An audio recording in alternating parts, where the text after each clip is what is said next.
for a lot of the audience listening to Selling with Love, blocks around taking money do exist. And I don't know if this is something you've faced.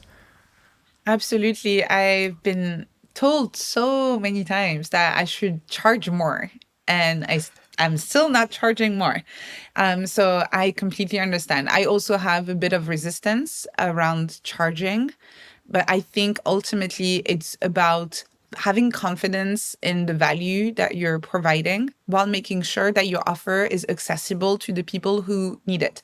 In my case, for example, I have people joining from everywhere in the world. We have people from India, from South America, from Africa, Europe, and North America. And so I wanted to have a pricing that anyone anywhere in the world could afford. That was really important to me.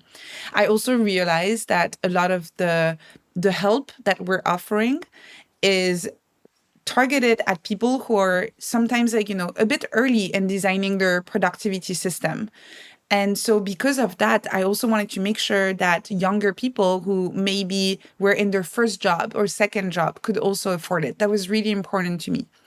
So I think it's really about asking yourself, who is your offer targeted to? What are you offering? Who do you want to have access to it? Equally, I have friends who are in that space who only work with CEOs, and their community has maybe 20 people in there. And that's it. Mine has 2,000. So only have 20 people, and they're charging $3,000 for people to join. But again, there's nothing to feel bad about here because they are offering the kind of really, one-to-one coaching that means that they have to charge more to make it sustainable. And they are also working with people who are trying to go from maybe 7 to 8 figures in revenue and who can afford that kind of investment in their productivity systems. So there is no bad price and there is no problem with charging as long as you feel like you are aligned in terms of what you're offering and what people need and what they're willing to pay for it. Once you figure out that Venn diagram, you can go about it with confidence and you can absolutely charge and you know with love, maybe, as you say in your podcast, because you're contributing something positive and that it is an investment for people in your community who decide to purchase your service or product. 100% agree. And yes, I would say that is definitely the loving approach to do it. Now, one of the things is very, very impressive is, you've put together this newsletter and you got yourself into having extremely high numbers on that newsletter very early on. And I'd be curious to know, what were some of the ways that you got your initial momentum for the newsletter, and then you've gotten a chance to have it grow quite substantially. So I'd be curious to know some of the initial marketing methods or connections or partnerships that you form, because I think going to a place where you create a community and you start charging for it, when you have that many people that are in the back that have shown interest, then you're like, okay, let's go into it, charge. But to get that initial momentum, that's often the most intimidating part. So I'd be curious to know about that early part of your journey. Yes, there's a chapter in my book called Learning in Public, and that's really what I did here.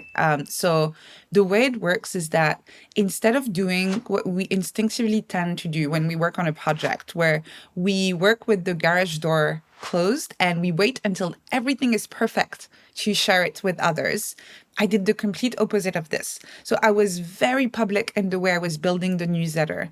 I would brainstorm ideas in public on Twitter, in Slack groups I was a part of, on Telegram. Those were the platforms that I was using at the time. But I would really sometimes post a list of topics and say, this week I'm kind of hesitating in between those three topics. Which one do you think I should write about? And people would vote on this. I would pick one, I would write about it. I would share screenshots of my drafts and say, oh, I'm a little bit stuck here. Does anyone have a recommendation for a book or a podcast I should listen to that is about this topic? Because I'm not really quite sure where to go next for the next paragraph in this article I'm writing. And people, again, would contribute ideas here and say, oh, actually, I listened to that episode. I think would be great. You should listen to it. And then I would post a newsletter. I would share my numbers every week and say, we have 2,000 more subscribers. This is growing. This is great. And I feel like people were supportive because they were part of the journey, I was also sharing all of the mistakes that I made. There were articles, for example, there's one in particular that I remember that I published that was about power posing. And I wrote about it, I published it, and then turns out actually there had been new research coming out showing that it doesn't work at all. And so instead of quietly removing the article from my website, I posted about it. I said, oh, look, I made that mistake. I didn't see this new research. I updated the article with the old version that was wrong and a note saying, this is wrong. Here's what's right. Here's an update. Again, learning in public, being very transparent about the mistakes that I was making. In the way I was growing the newsletter as well, I tried different things. I tried to learn a little bit about SEO. I tried different social media platforms, and I was documenting all of this and telling people this worked, this didn't work. So all of that really meant that very early on, even before I launched the community on Circle, I feel like I had a community already. It was never an audience. It was never just me sharing my work and waiting for people to consume it. We almost co-created Ness Labs together with everybody who was engaging with the content. And I think that's why it grew so quickly, because people felt like they were a part of it and they were sharing it with their friends. All of that obviously would not have worked if I didn't consistently write content every week.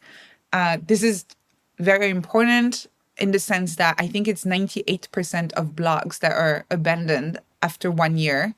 And so obviously you're not going to be successful in that space if you just stop creating content. So yes, first create content, but second, really try to connect with people at a deeper level, learn in public, share all of your mistakes, what works and what doesn't, and make sure that people want to help and be a part of it rather than just hitting publish and then disappearing again until the next newsletter.